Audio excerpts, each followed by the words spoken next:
Still to come, she is the object of his obsession. A gray-haired man with very blue eyes took me aside and said, "Son, your mother's been killed." A best-selling crime writer explores the dark memories of his own mother's murder.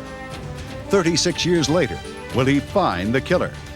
And a day one snapshot. Is this part of a music video?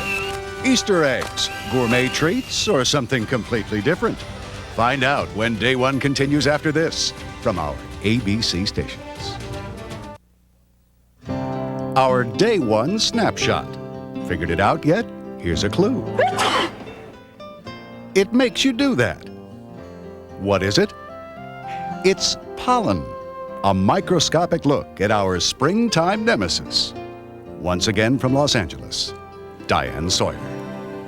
Millions of readers around the world have found themselves caught up in the novels of James Elroy. He's a best-selling crime writer whose raw-boned, elegant writing describes the world of losers, hard-luck cases. His newest novel, American Tabloid, is heading for the bestseller list now. But there is something else, a real-life crime story that has tortured the mind of James Elroy and for many, many years. A harrowing case of murder set here in Los Angeles that Elroy himself wants to solve.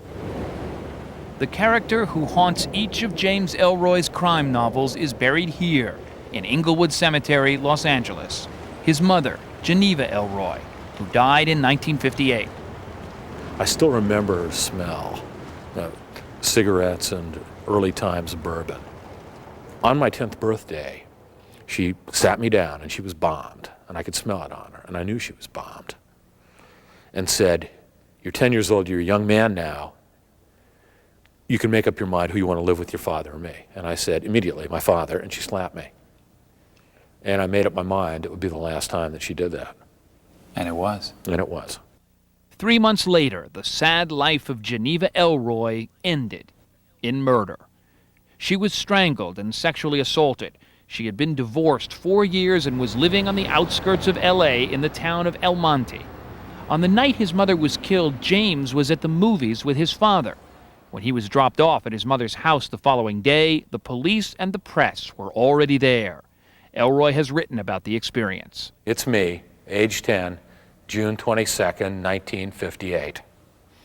An LA Times photographer snapped the pic 5 minutes after a police detective told me that my mother had been murdered. Police reports say Geneva Elroy was last seen out on the town with an unidentified blonde woman and an unidentified swarthy man. The murder was front-page news. A police sketch of the man is all there is of a suspect. There was no arrest, no trial. I think I felt guilty about the way I felt about her at the time of her death. Which was? Yeah. I hated her. Hated her. I hated her. I really think that crime scene is the primal scene for him, where he came home that day and his mother was dead. Helen Knode is married to James Elroy. Dead mothers are a very symbolic thing. For the past 16 years, I've been writing crime novels, and every crime novel that I write, in some ways, sates my curiosity about what happened to my mother and sparks it at the same time. Elroy's books are full of his dark curiosities. Clandestine is loosely based on Geneva Elroy's murder. The Black Dahlia was dedicated to her. Most of Elroy's books are set in his mother's neon strip LA world of the 1950s. And from the pages of those books, the presence of a very real mother-in-law has emerged for Elroy's wife, Helen. She dyed her hair and she wore a lot of red lipstick. I think that she probably couldn't afford the clothes she would have really liked to wear. And I think she went for cheap men. Her promiscuous, alcoholic lifestyle was the major contributing cause of her death. But in all his years of growing up, even when she was the inspiration for his successful career, James Elroy never once visited his mother's grave until this day late last year. Why did it take you 36 years to visit your mother's grave? Fear. Fear of what? Everything. Everything. That I would succumb and end up an alcoholic, murdered loser. And that embracing this woman who died in such an ugly, pathetic fashion would somehow diminish me. It almost turned out that way. For years as a young man, Elroy was an alcoholic drifter on the streets of L.A. I remember crawling into a Goodwill box behind the Mayfair Market at 5th and Western and holing up underneath all the blankets. How did the little boy in the picture get in the Goodwill box? What happened to him after your mother was killed? I went to live with my father, and I lived with him from 58 until his death in 65. And as I got older, I started drinking and using drugs. Elroy handed out leaflets for a local psychic, sold his own blood, and eventually turned to crime. What else is on your resume there in the 70s? I broke into houses and stole credit cards sometimes, and cash out of wallets and purses, and dope out of medicine cabinets, and I shoplifted. I just lived a crummy, slimy, low-rent, sub-Mickey Mouse, misanthropic life like that for years. Maybe you were just angry, hurt, and in just Terrified. the most horrible pain. I was terrified. I was in god-awful pain. And what allowed me to come through it was the fact that somehow, deep down, I never blamed anybody for it. What does blame get you? It gets you nothing. By the time James Elroy got himself sober, he had been arrested nearly 40 times. And in 1979, he sat down with pen and paper. Lo and behold, the first hard story that came to me was a crime story. It was a first-person, private eye book that took a lot of the autobiographical elements that I had actually lived. I wrote it and I sold it. For $3,000. $3,500. I was caddying at Bel Air Country Club in Los Angeles at the time. It's better than selling blood. It's better than selling blood. It's better than caddying. It's better than passing out handbills. Now, after hundreds of make-believe murderers and crime scenes, James Elroy has returned to a lover's lane in El Monte and the real-life crime scene that started it all. What you need to do, James, is try and imagine what it was like in 1958 here. This was all heavily shrubbed.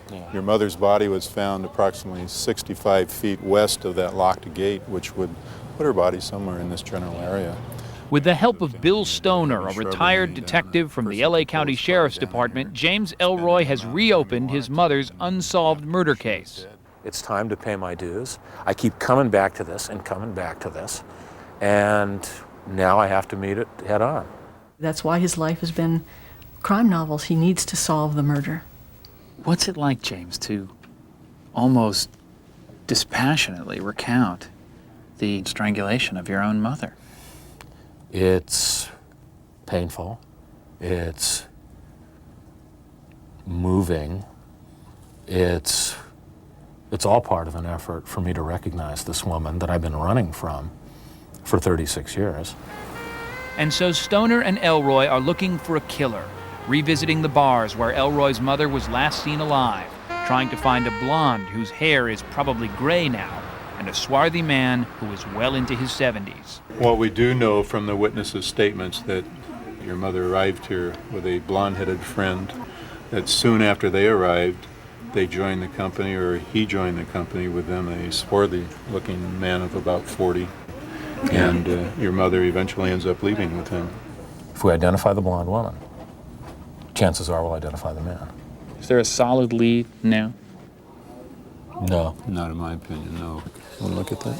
For much of his life, James Elroy has struggled to paint over the awful fact of his mother's murder in his fiction.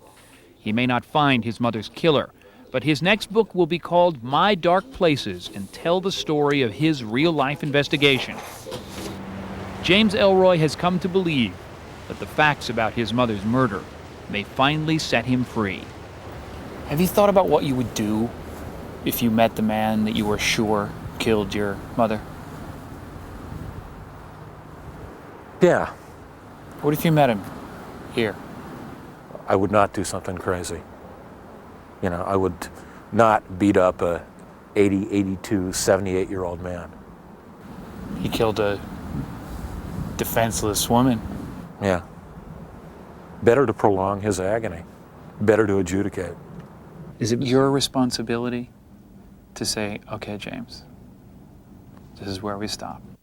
Well, I think there is some responsibility there to, when we come to the end of a journey and there's nowhere else to go, that I try to make him understand that as much as I can, but then he's going to have to absorb that and be the one who cuts it off. I can't do that for him. He has to find the killer or something. Maybe it will change him and it'll change his books. Maybe he'll stop writing crime novels and start writing feel-good novels instead of his feel-bad novels. Without a solid lead, Elroy continues to interview aging detectives, pursue long-disappeared witnesses seeking the faint trails from a 36-year-old murder. He may clear his own conscience by trying, but solving the murder would be a first for novelist James Elroy, a happy ending. James Elroy told Day One correspondent John Hockenberry that anyone with information about his mother's murder should contact the Los Angeles County Sheriff Department's Unsolved Crimes Unit.